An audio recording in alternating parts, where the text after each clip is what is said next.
Hi, I'm Lee Alexander. I'm an improvement facilitator working at Sheffield Health and Social Care, and I've been supporting Forest Close on the National Collaborative. In terms of where we're up to on our journey, the team at Forest Close were quite late to join the network, and we've only just held our fourth fortnightly meeting. I guess this has really been a blessing in a way because we've been able to hear and learn from all the other great work going on across the network. At the last learning set, we mentioned a survey we used, which is really helping to shape our work. And we want to share this for others to use, but in doing so, we'll also provide a bit of the context about how it came about, why we felt it succeeded, and why we asked the questions we did. We'll also share a few thoughts on what we learned, the benefits of actually doing the survey, and how it's now informing our work going forward. Before I go on, I'd just like to acknowledge the conditions which the team at Forest Close have been able to create, which are really giving this quality improvement project the best chance to succeed. Whilst we've only just had our fourth meeting, there has been real enthusiasm and commitment to this work within the project team, and this is now spread out across the entire wards.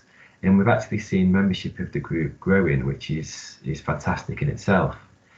And the meetings have a diverse representation, but also a continuity of membership, which has allowed us to build on ideas from week to week. And this has enabled us to develop a collective understanding of the challenges, but also ownership of the ideas. So whilst the actual change ideas are undoubtedly important, the process of arriving at these is crucial and will often determine whether or not the potential of a change idea is ever realised or translated into long-lasting improvements. So I guess the first question is, why did we do a survey? Well, when we started this journey, we knew it was really important for the team to connect to the topic, to share what it meant to them and then reflect on their own experiences and confidence. And at the first project group, we dedicated the entire session to connecting to the topic. So we asked everybody to take 10 minutes just to write down their answers to the question, what does sexual safety on Forest Close mean to you, and what do you want to get out of this work? This in itself was incredibly important, and it helped us to broaden our common understanding of the topic and what sexual safety actually means to people. And all of this will help guide our work going forward. And this was such a useful exercise that we wanted the wider team to have a chance to contribute to this. So we decided to send out a survey, but then also add a couple of extra questions for people to reflect on their own confidence and also experiences. I guess the exercise we did in the meeting really helped the survey to succeed because everyone at the meeting acted as an advocate and encouraged people to complete the survey. So I think within about 2 weeks we had 53 responses, which are a really good indicator of how people felt about the topic. So on to the survey. The first question we asked was all about confidence. What we found was that there was varying degrees of confidence on Forest Close, and this mixed picture showed that there was firstly an opportunity to build confidence, but also there was a foundation from which to build on, with some colleagues describing a high degree of confidence. The value of this question really came out in the comments when people were reflecting on why they gave the score they did. And the reasons varied greatly, but included things like, I don't know what to say, I don't know what's appropriate, I'm not sure how to introduce it, it depends on who I'm caring for. So from all of these comments, we were able to theme the responses into 4 headings, and this will guide our work in addressing confidence and will help us to develop training packages. So the first area, or the first theme that came out, was knowing what to say and the expectations. Secondly, we had how to introduce and start a conversation. Thirdly, we found that confidence was reliant on a member of staff's relationship with the service user, the demographics of that person, but also their sex. And then the final broad theme was around knowledge, training and experience. The second question posed a number of statements, and the team had to say which of them best matched their experiences.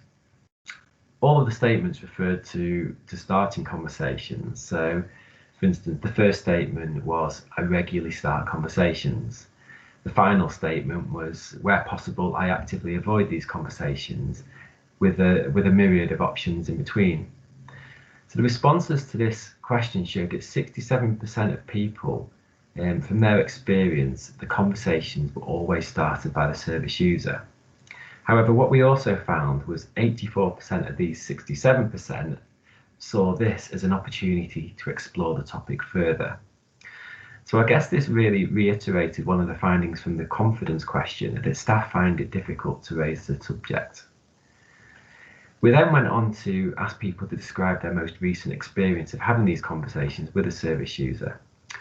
And a couple of things came out. Firstly, they weren't a regular occurrence, with many people citing that the last conversation they had was 3 or more months ago. And those that had had the conversations described a really diverse range of topics which would fall under the category of sexual health and safety.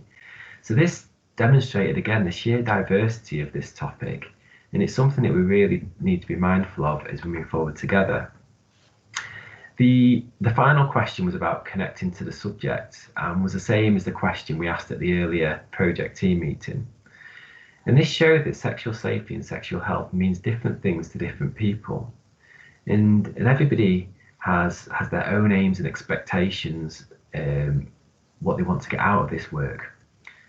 Actually, just reading the comments and what people said was so rewarding. And I can't actually do it justice by going through them in a short video. But I guess what it showed was that people really wanted to improve in this area, and that actually what improvement looks like is diverse to different people, and there's a huge spectrum of areas from which to approach this topic from. So people thought about, they wanted people to feel safe, able to report incidents, reducing sexual safety incidents, comments around normalising this topic, so that it's no longer a taboo subject. A lot of people saw sexual health and safety as an essential part of somebody's rehabilitation, and on an equal footing to everything else we should support them with. We talked about supporting and educating people to pursue safe and consensual relationships when they're out in the community, so taking into account navigating social media, the risks of grooming, coercion, vulnerabilities. So I guess all of these responses will feed into our overall aims for this work, and will ultimately define what success looks like for Forest Close. Now, once the survey was completed, we didn't want to just leave it there. We want to go a step further and then take the results to all 3 staff meetings and then have a conversation about the results. What we didn't want was for the survey to be quite transactional, where people in the wider team provided their comments and insight, only for us to hold on to them and then for it to be us who act upon them. Because for this to be successful, it needs to be owned right across the unit and beyond the project group. So by sharing the results and talking them through with the team, we were able to use it to prompt some really meaningful discussions, which then really added an extra layer of richness to our understanding. The outcome from these meetings built on those original 4 themes and raised further issues, such as when we think about conversations, there's different levels of complexity. At one end, it might be about questions regarding contraception, but then at the other end, it might be about talking about past trauma. And when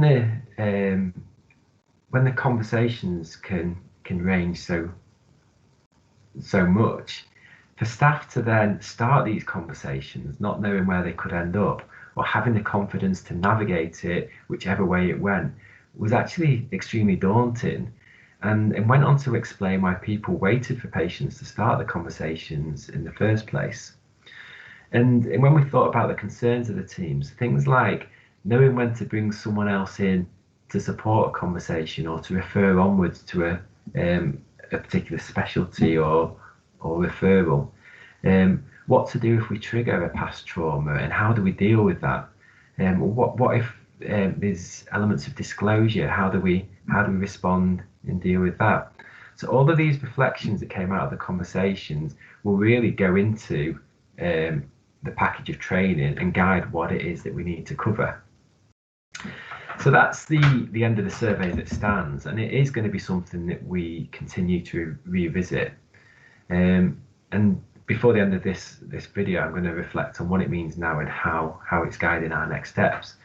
But one thing I wanted to share was just some feedback from the project team, because they've reported it by actually doing this survey. It's brought sexual safety in the topic to the forefront, and people across the wards are discussing it quite regularly now. And it's really started to validate where people are at and where their anxieties lie. Now, as an improvement facilitator, I'm really interested in some of the psychology around change and improvement and how this can inform our approach. On Forest Close, through the survey and the subsequent discussions, not one person felt that this shouldn't be part of our job. In fact, everybody saw it as an important part of care and something they wanted to work on and improve. And knowing that this motivation exists is really important, because we know that we don't need to spend as much time on the virtues of doing this, getting people on board and to see why it's necessary and important. We can rather focus our efforts on creating the capabilities and confidence to have these conversations, but then also provide the opportunities for these conversations to take place. And this has really guided the different strands of our work, of which broadly there are three. So firstly, we've got changes which relate to making sexual safety and sexual health an integral part of somebody's individual care. And to that extent, some of the change ideas involve screening on admission, having a 12-weekly follow-up to see how they're getting on. Secondly, it's about creating an environment where these conversations are normalised.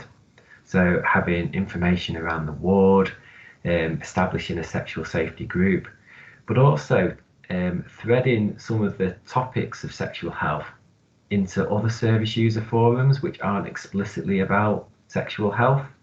So for instance, on the unit there's a moving on group. So we're thinking about what aspects of sexual safety and sexual health would naturally fit within these discussions.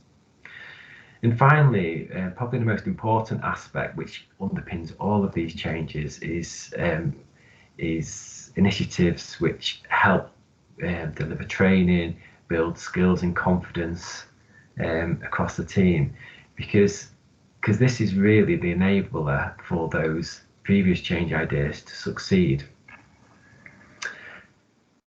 So in terms of where we go beyond Forest Close, actually we've got a trust-wide sexual safety group, and the learning from Forest Close is now feeding into that group, and we're using this learning to provide a roadmap from which other teams across the trust can start to approach this topic.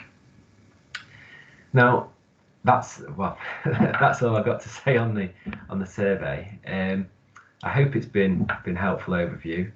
We'll be attending future learning sets, so looking forward to catching up and seeing all the other great work everybody's doing. And if anybody's got any questions, then I can either be emailed, or any member of the Forest Close team will be happy to discuss when we next meet up. So thank you for listening, and see you soon.